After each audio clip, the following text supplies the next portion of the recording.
Friends, आप सभी का हमारे YouTube channel A1 English classes में फिर से स्वागत है।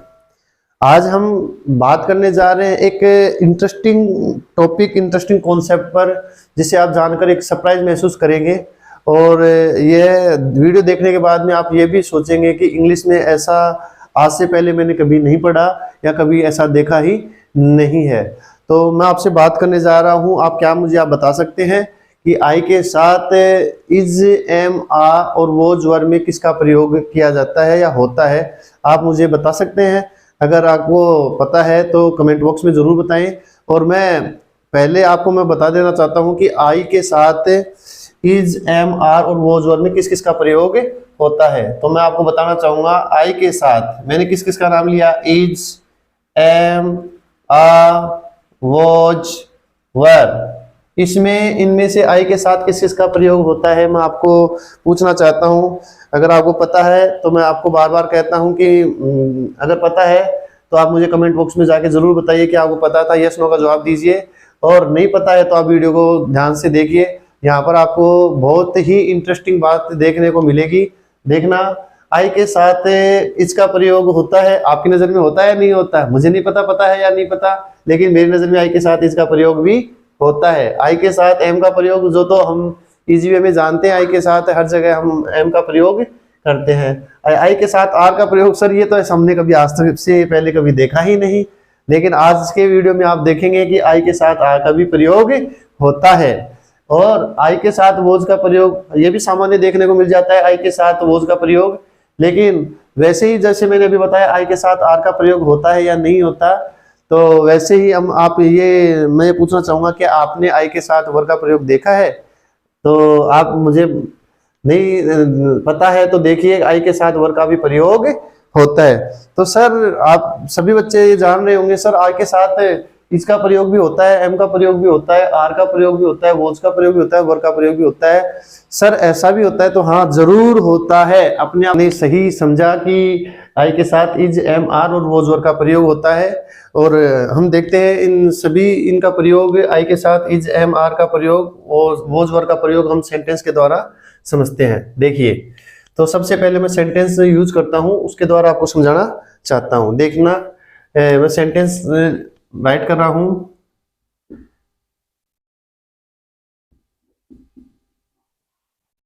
यहां पर देखिए आप, आई ब्लैंक ए डॉक्टर, इसमें से आपको इन 5 में से फीड करना है। I blank a doctor. Second sentence मैंने लिखा है, I blank the 9th letter in English alphabet. Second sentence मैंने राइट कर लिया है। थर्ड सेंटेंस मैंने राइट किया है, देखना, आई ब्लैंक इल यस्टरडे।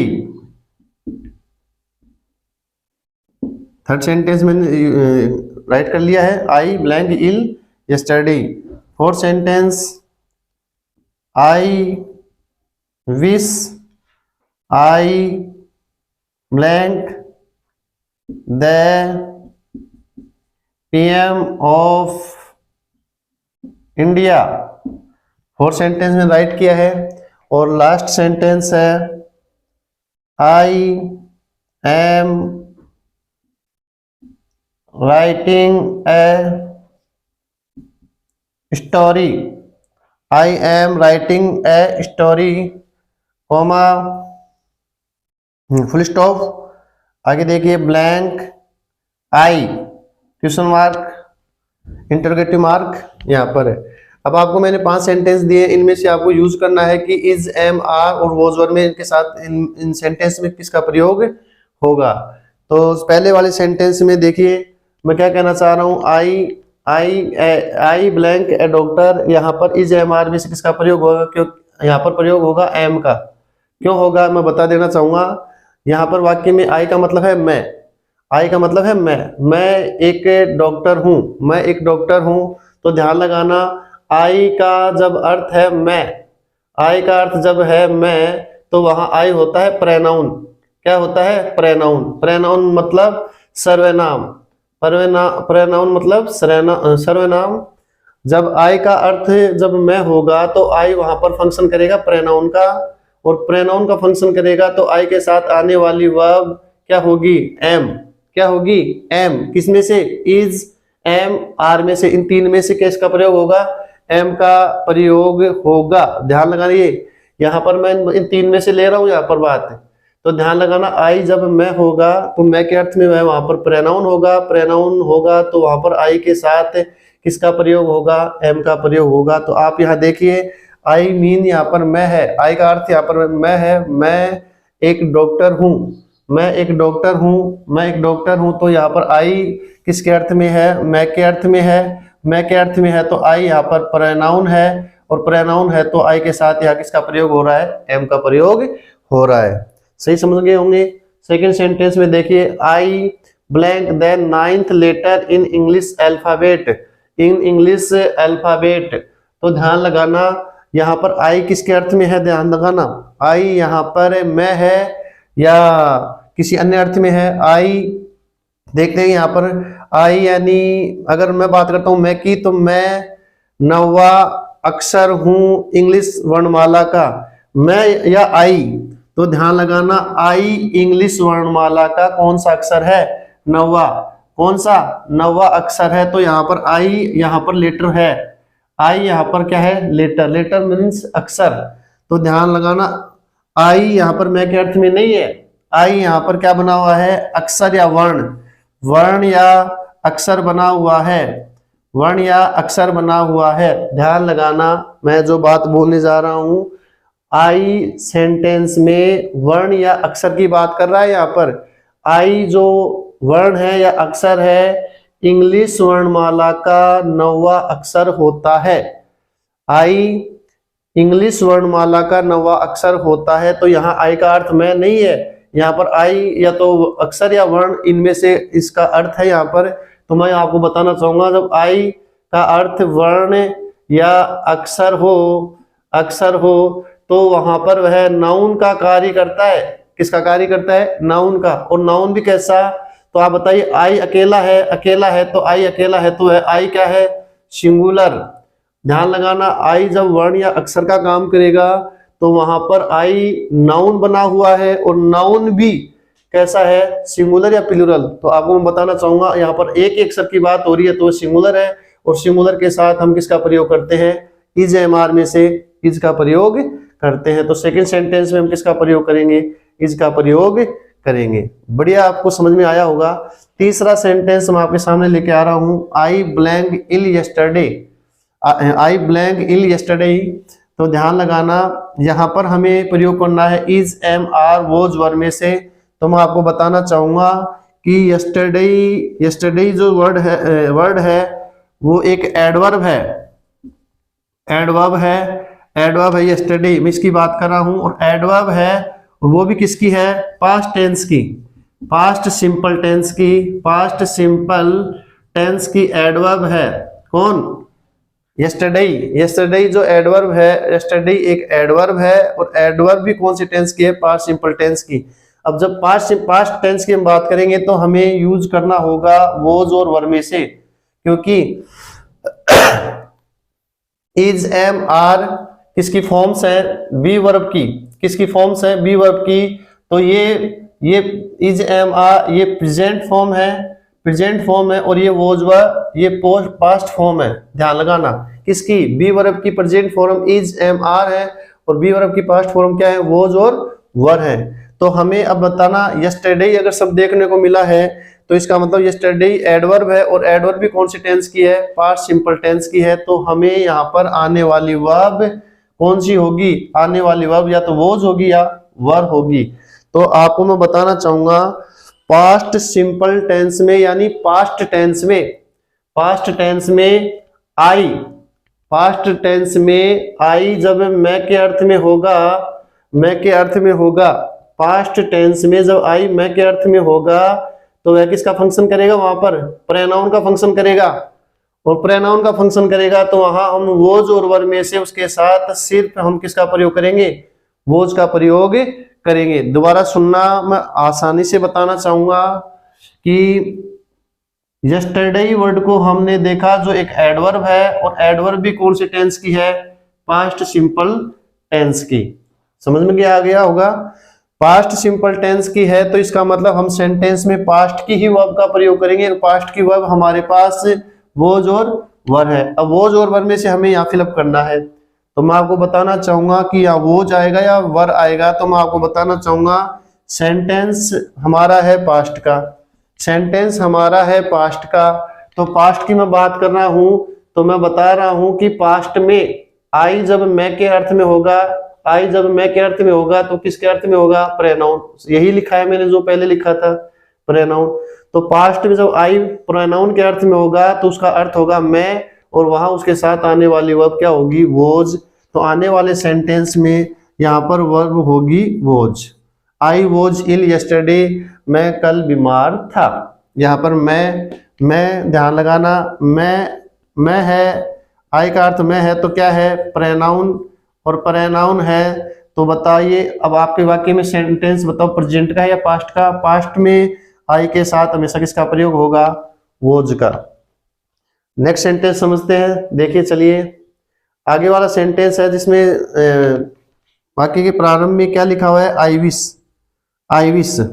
तो मैं आपको बताना चाहूंगा आई विश जहां भी लिखा हो, आई विश जहां भी लिखा हुआ हो, आई विश जहां भी लिखा हुआ हो, वह वाक्य, वह सेंटेंस इमेजिनरी होता है, काल्पनिक सेंटेंस होता है। ध्यान लगाना, आई विश जहां भी लिखा हुआ हो वो सेंटेंस काल्पनिक सेंटेंस होता है, इमेजिनरी सेंटेंस होता है।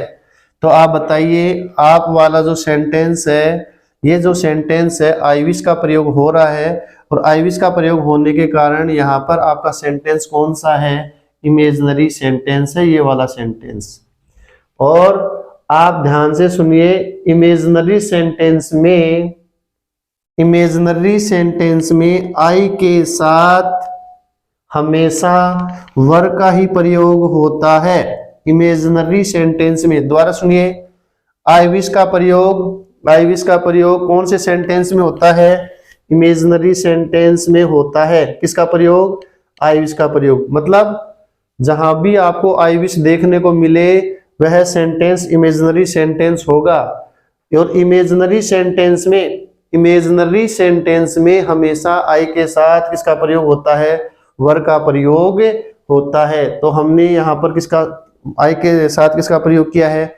वर का प्रयोग किया है। सर एम का प्रयोग भी आई के साथ हो गया, आई के साथ इज का प्रयोग भी हो गया, आई के साथ वोज का प्रयोग भी हो गया, आई के साथ वर का प्रयोग भी हो गया। अब सिर्फ हमारा लास्ट बचा है आई के साथ आ का प्रयोग बचा है, जो जिसको सभी बच्चों को कई कुछ समय से इंतजार है कि सर आई के साथ आई का प्रयोग हमने देखा नहीं, आप मुझे आई का प्रयोग करके दिखाइए। तो मैं आपको थोड़ा सा मुझे थोड़ा समझाना पड़ेगा विस्तृत रूप से, थोड़ा सा तो समझने की कोशिश कीजिए। तो ध्यान लगाना, इंग्लिश में एक टॉपिक होता है, ध्यान लगाना, मैं एक मिनट समझाना चाहूंगा।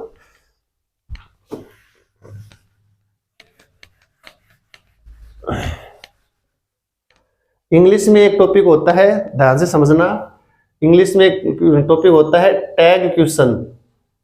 टैग क्वेश्चन से एक टॉपिक होता है जिसमें हमारे को सेंटेंस दिया हुआ होता है, उसका हमें टैग क्वेश्चन बनाना होता है। ध्यान लगाना, टैग क्वेश्चन में हमें क्या चाहिए? सिर्फ और सिर्फ हमें एक हेल्पिंग वर्ब चाहिए, और उसके बाद में आने वाला सब्जेक्ट चाहिए, और उसके बाद में इंटेरोगेटिव मार्क चाहिए। यही इतना ही स्ट्रक्चर टैग क्वेश्चन का होता है। हेल्पिंग वर्ब प्लस सब्जेक्ट और उसके बाद में इंटेरोगेटिव मार्क, ये इतना स्ट्रक्चर ही टैग क्वेश्चन का होता है। ध्यान लगाना, बस छोटी सी बात ये है, अगर हमारा सेंटेंस पॉजिटिव है तो हमारा टैग क्वेश्चन नेगेटिव बनेगा। ध्यान लगाना, अगर हमारा सेंटेंस पॉजिटिव है तो हमारा टैग क्वेश्चन नेगेटिव बनेगा, और अगर हमारा सेंटेंस नेगेटिव है तो हमारा टैग क्वेश्चन पॉजिटिव बनेगा। सिंपल सी बात है, समझ में आ गया। ये एक सामान्य बात है जो आपको कहाँ पढ़नी होगी, टैग क्वेश्चंस के टॉपिक्स में आपको क्लियर कर दी जाएगी। अब यहाँ पर बात समझ में आई, जब हमारा सेंटेंस पॉजिटिव होगा तो टैग कैसे बनेगा, नेगेटिव। बस यहाँ बात ध्यान लगाने वाली बात है। और नेगेटिव होगा तो क्या होगा, बनाना पड़ेगा पॉजिटिव। तो मैं आपको बताना चाहूंगा, इस माध्यम से बताना चाहूंगा पॉजिटिव से नेगेटिव। ध्यान से समझिए, जब हमारा सेंटेंस पॉजिटिव होगा तो हमारा टैग नेगेटिव बनाना होगा। अब नेगेटिव बनाने के लिए हमें किसकी आवश्यकता पड़ती है, बताइए। नेगेटिव बनाने के लिए हमें किसकी आवश्यकता पड़ती है, नोट की। तो ध्यान से सुनिए, नोट की आवश्यकता पड़ती है। तो जो इधर जो वर्ब है, इधर आई के साथ वर्ब कौन सी है, एम। इसका हमें क्या बनवा रहा है, देखो इधर ये देखिए इधर आराम से देखिए, इधर हमसे क्या बनवाना चाह रहे हैं, ब्लैंक हमारा सब्जेक्ट आई है और उसके बाद में इंटरोगेटिव मार्क है। तो ये हमसे क्या बनवाना चाह रहे हैं, टैग क्वेश्चंस हमसे बनवाना चाह रहे हैं, टैग क्वेश्चन हमसे बनवाना चाह रहे हैं। तो आपको मैं बताना चाहूंगा, अब बताइए इधर एम है और हमारा सेंटेंस यहाँ से आसानी से देखिए, सेंटेंस नेगेटिव है या positive, I am writing a story. Negative sentence तब होता है जब नोट होता, अब नोट नहीं है तो हमारा सेंटेंस क्या है, पॉजिटिव। अब बताइए पॉजिटिव है तो हमारा टैग क्या बनेगा, नेगेटिव। हमारा टैग क्या बनेगा, नेगेटिव। अब आप बताइए एम से अगर आप नेगेटिव बनाएंगे तो बताइए, एम से आप नेगेटिव बनाएंगे तो एम नोट, आप सही जा रहे हैं। एम नोट देखो, एम नोट आना चाहिए, एम नोट यहां आना चाहिए, क्योंकि जो हमारा सेंटेंस है पॉजिटिव है वो, और उधर वर्ब कौन है, एम वर्ब है। और हमारे क्वेश्चन टैग में अगर वर्ब आएगी तो इधर पॉजिटिव है तो इधर नेगेटिव बन के आएगी, तो क्या आएगी, एम नोट। तो एम नोट तो होता है, लेकिन ध्यान लगाना एम और नोट दोनों अलग अलग होते हैं, एम नोट। लेकिन जब एम नोट को इनकी शॉर्ट फॉर्म में लिखा जाएगा, किस फॉर्म में, शॉर्ट फॉर्म में इनको लिखा जाएगा, शॉर्ट फॉर्म में। तो एम नोट का शॉर्ट फॉर्म ध्यान रखना, कभी भी एमेंट नहीं होता, कभी भी शॉर्ट फॉर्म नहीं होती, इसकी शॉर्ट फॉर्म आरंट होती है। क्या होती है, आरंट। तो ध्यान लगाना, मैंने क्या बात बोली कि एम नोट तो होता है, लेकिन एम नोट की जब हम शॉर्ट फॉर्म बनाएंगे तो एमेंट कभी नहीं होता, आरंट होता है। एम नोट की शॉर्ट फॉर्म एमेंट कभी नहीं होता, आरंट होता है। और हमें टैग क्वेश्चन में हमें शॉर्ट फॉर्म चाहिए, टैग क्वेश्चन में हमें शॉर्ट फॉर्म चाहिए। एम नोट फुल फॉर्म है वो हमें नहीं चाहिए, क्योंकि टैग क्वेश्चन की कंडीशन है, टैग क्वेश्चन की कंडीशन ये है कि वहां जब नोट का प्रयोग किया जाए तो वो शॉर्ट फॉर्म में किया जाए। टैग क्वेश्चन में जब नोट का प्रयोग हो तो वहां पर टैग क्वेश्चन में नोट का प्रयोग शॉर्ट फॉर्म के रूप में किया जाए। अब आप मुझे बताइए, एम नोट का शॉर्ट फॉर्म एमेंट होता नहीं, तो मुझे हमें किसका प्रयोग करना होगा, वहां पर आरंट का प्रयोग करना होगा। सही समझा आपने। तो एम से मुझे एम नोट लाना था यहाँ पर, लेकिन एम नोट फुल फॉर्म होती है, उसकी टैग क्वेश्चन में हम फुल फॉर्म ला नहीं सकते। हमें वहां पर कौन सी फॉर्म चाहिए, शॉर्ट फॉर्म। किसकी, नोट की शॉर्ट फॉर्म चाहिए। और नोट की शॉर्ट फॉर्म अगर एम के साथ करेंगे तो एमेंट होता ही नहीं है, तो वहां पर हमें क्या होता है, आरंट होता है। तो ध्यान लगाना, आई एम राइटिंग ए स्टोरी, ऐसे सेंटेंस के किसमें जब बात करूंगा टैग क्वेश्चन में, तो टैग क्वेश्चन में एम वाले सेंटेंस का टैग क्वेश्चन हमेशा आरंट ही होता है, आरंट ही होता है। एम वाले सेंटेंस का टैग क्वेश्चन हमेशा आरंट ही होता है। सही समझा आपने। एम वाले सेंटेंस का टैग क्वेश्चन हमेशा आरंट होता है। और आरंट में देखिए आप, आरंट का जो सब्जेक्ट है वह कौन है, आई। आरंट का जो सब्जेक्ट है वह कौन है, आई। देखो, क्योंकि इधर सब्जेक्ट कौन है, वो का वो सब्जेक्ट उधर आएगा, आई है तो आई है। लेकिन अब एम का टैग क्या बनता है, आरंट। तो आरंट एम, तो आरंट किसके साथ आ रहा है, आई के साथ।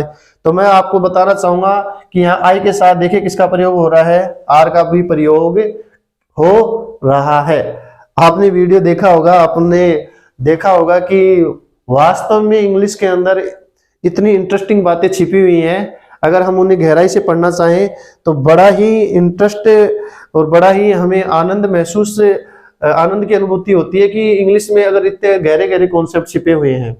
तो मैं आपको बताऊंगा कि कभी भी अपने आप को लिमिट में मत रखिए और हमेशा किसी भी सेंटेंस के फंक्शन को जानिए, वहां पर उस सेंटेंस में किस वर्ड का क्या फंक्शन हो रहा है, किस फंक्शन के रूप में वहां पर उस वर्ड को प्रयोग किया जा रहा है, उसके अकॉर्डिंग वहां पर हर चीज का प्रयोग किया जाता है। तो आज के वीडियो को देखकर आपको लग गया होगा कि आई के साथ किसका प्रयोग होता है, इज का प्रयोग भी होता है, एम का प्रयोग भी होता है, आर का प्रयोग भी होता है, वोज का प्रयोग भी होता है और वर्ग का प्रयोग भी होता है। तो अब आज के बाद में आप ये कभी मत बोलिएगा कि आई के साथ एम का ही प्रयोग होता है, और अगर कुछ से बात बोलो कि आई के साथ वोज का ही प्रयोग होता है, नहीं, हम इन पांचों वर्ब का प्रयोग आई के साथ कर सकते हैं और आई के साथ इन पांचों का प्रयोग हो सकता है। ठीक है, धन्यवाद।